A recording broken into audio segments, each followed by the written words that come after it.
Courtney, how about over at the IRS? Lots of good programs to highlight. Give us one But that's a juicy one. I can't even do one, Luke. And I want to piggyback on something that Victoria said, just because I think it's so important. You can't have experience without security.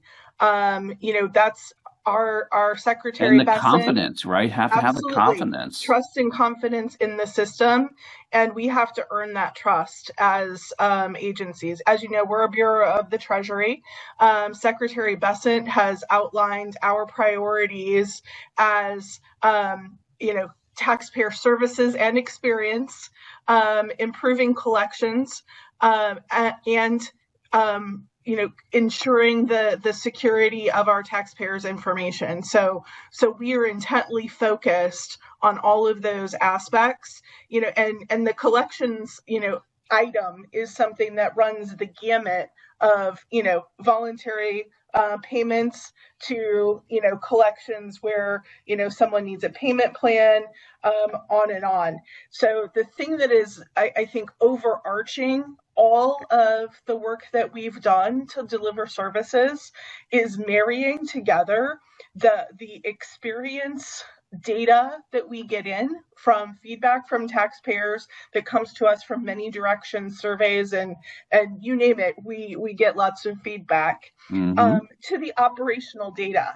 And when you do that, it creates the aha moments that say, oh, if you look at this inventory that we have of, people who have got, some problem going on, and you can see what they're saying about it, you can see there's some challenge out there, that we could solve by making the end-to-end digital process better for those folks. And I mean, I have such a long list of examples of where we've done that.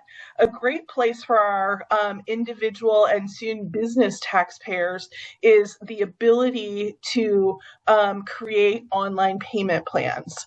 And maybe that doesn't sound exciting or sexy, but if you're someone who's caught in that 20% and you're worried about how am I going to get my taxes paid, and you got other things going on, the ability to set up a payment plan digitally and kind of get yourself some relief, that's a really big deal. Yeah. And so that is a really exciting improvement that we have coming down the pipeline. Another really big pain point is if you have to file an amended return. Remember I said, sometimes folks forget to Yep. include income from a W-2, 1099, whatever. They've filed their return and they're like, oh, shoot, I forgot that. So then they file an amended return. You can file it electronically, but a lot of the processes behind the scenes required a human. They required somebody to print out that return and, do the work. Now we have many of the early steps have been either the super easy path has now been modified, and we've applied AI to analyze those first returns and get it to the human to make the final decision and send out. So we're significantly reducing the time to turn around those returns. And often, folks, they may owe a little bit more, they may be getting a refund, but they don't like to be in that limbo. So we used to say that everything was 12 to 16 weeks to process these returns. Now we're expecting that the easiest ones can be done within days. Now, an amended return, of course, that means something went wrong. So we have to Yep. take a little closer look Of than course. an original return.